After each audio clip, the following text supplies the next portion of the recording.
Hello friends, आज मैं आप लोगों को रीजनिंग के रक्त संबंध के क्वेश्चन के बारे में बताऊंगा। ठीक है, और आपको बहुत ही इजी तरीका बताऊंगा ताकि आपके क्वेश्चंस आसानी से सॉल्व हो जाएं। ठीक है, तो उसमें सबसे पहली चीज क्या आपको याद रखनी है कि जो पुरुष वर्ग है, पुरुष, उसको रिप्रेजेंट कीजिए प्लस से। ठीक, और जो फीमेल है, स्त्री वर्ग, उसको माइनस से।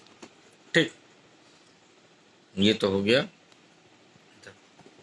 अच्छा, अब मोटे मोटे तौर पर एक चीज और बताते हैं आपको। ठीक है, अगर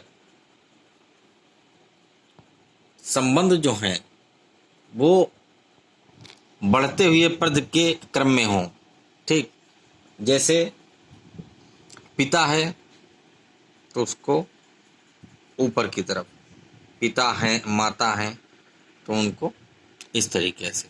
ठीक, ये हो गया पिता। अब परदादा अगर हैं तो ये इनसे भी ऊपर आ जाएंगे। ठीक, भाई बहन है, या पुत्र हैं तो वो अगर भाई बहन है तो इस तरीके से, पत्नी है तो समकक्ष। ठीक, पत्नी हुई तो समकक्ष में होगा। ठीक, अच्छा, आपके अगर पुत्र हैं तो नीचे, पौत्र हैं, ठीक, तो नीचे की तरफ। अगर आपका भाई है तो आपके सिमिलर होगा, बराबर। ठीक, इस चीज का ध्यान रखिएगा कि कौन बराबर है आपके, कौन आपसे ऊपर की पीढ़ी है। अगर ऊपर की पीढ़ी है तो ऊपर की तरफ, अगर नीचे की पीढ़ी है, पुत्र हैं, पौत्र हैं, ठीक है, या परनाती है, परपोता है, तो वो नीचे की तरफ आएगा। ठीक, अगर भाई है, ठीक, तो आगे की तरफ आएगा। चचेरा भाई है, ममेरा भाई, मौसेरा भाई, बहनोई, साला, ये सब बराबर के पद पे आएंगे। ठीक है, नीचे की पीढ़ी पर एक पीढ़ी अगर नीचे है तो पुत्र आएगा, भतीजा आएगा, दामाद आएगा, भांजा आएगा, इस श्रेणी में। ठीक, अगर तीसरी पीढ़ी में आ गए, ठीक, तो आएगा पोता, नाती, पोती। ठीक, फिर उसके बाद में परपोता, परनाती, परपोती, इस तरीके से आएगा। ठीक, तो उनको नीचे की तरफ डिनोट किया। हाँ, अब आते हैं, इसमें आते हैं 3 तरह के क्वेश्चन। ठीक है, तो पहला है तथ्य पर आधारित। आपको बताते हैं तथ्य पर आधारित जो क्वेश्चन आएंगे उनको कैसे सॉल्व करते हैं। बहुत ही सीधा सा तरीका बताएंगे, आसानी से सॉल्व हो जाएंगे। ठीक है, ज़्यादा टाइम भी नहीं लगेगा क्योंकि एग्जाम में वैसे भी टाइम बहुत कम होता है और जल्दी से जल्दी सब क्वेश्चन सॉल्व करने होते हैं। ठीक, तो इसमें लिखा हुआ है राम श्याम का भाई है, महेश राम का पिता है, जगत प्रिया का भाई है और प्रिया श्याम की पुत्री है। जगत का चाचा कौन है? ठीक, आइए सॉल्व करते हैं। सबसे पहले क्या दिया है, राम श्याम का भाई है, ये हो गया राम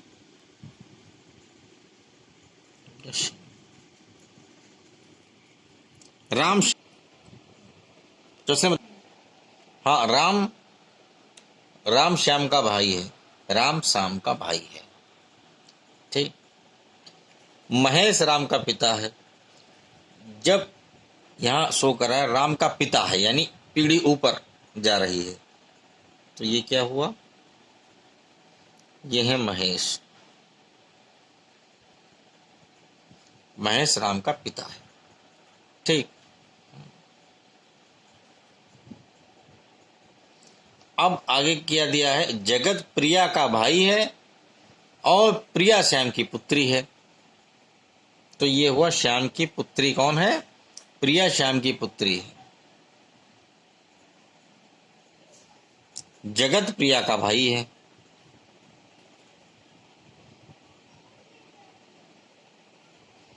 ठीक। अब पूछ रहा है जगत का चाचा कौन है। ठीक। अब देखिए, श्याम की एक पुत्री है, एक पुत्र है। एक पुत्री प्रिया और पुत्र जगत है। ठीक। श्याम का भाई राम है। ठीक।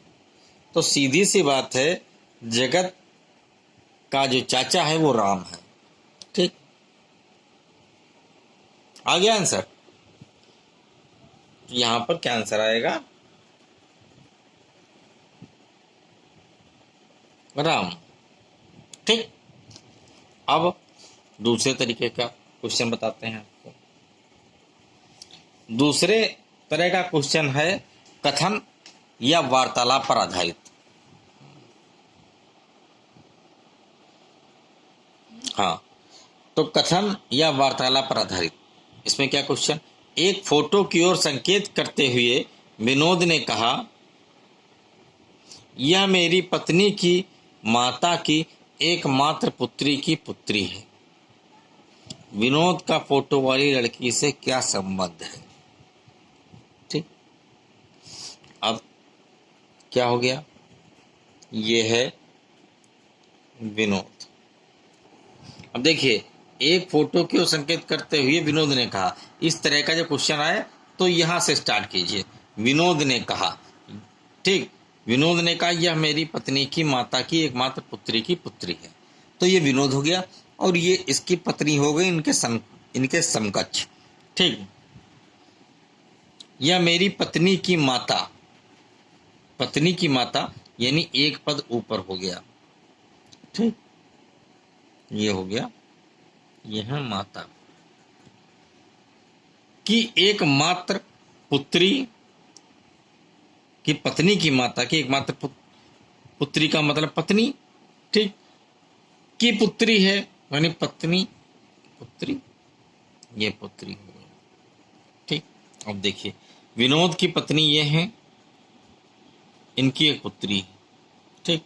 यानी विनोद की पत्नी की माता ये है, इनकी एक पुत्री, इनकी पत्नी जो कि विनोद की पत्नी है, और उनकी एकमात्र पुत्री ये नीचे है। ठीक है। अब विनोद का फोटो वाली लड़की से क्या संबंध है? तो विनोद, ये लड़की जो है विनोद की क्या हुई? पुत्री हुई। ये तो पति पत्नी है, इनकी एकमात्र पुत्री ये है, तो ये क्या है? पुत्री। ठीक। ये आंसर आ गया, पुत्री। ठीक है। अब तीसरा प्रकार होता है कोड तथा गणितीय संकेतों पर आधारित। उसमें उसमें क्या होता है कि प्लस माइनस करके आता है, जो कि मैं आपको नेक्स्ट टॉपिक में बताऊंगा। ठीक है। अब जो इसका नेक्स्ट टॉपिक है आपका रक्त संबंध का, ठीक है, इसका जो थर्ड टॉपिक होगा वो अगली वीडियो में मैं आपको ब्रीफली बताऊंगा, क्योंकि ये वीडियो ज़्यादा बड़ी हो जाएगी, फिर समझाना मुश्किल पड़ जाता है और इतनी जल्दी समझ में भी नहीं आता फिर। ठीक है, तो वो आपको नया वीडियो बनाएंगे। और ये जितना आपको समझाया है, अगर इसमें कहीं पर से कोई दिक्कत है तो आप हमें कमेंट बॉक्स में पूछिएगा, मैं आपके प्रॉब्लम को सॉल्व करूँगा। ठीक है।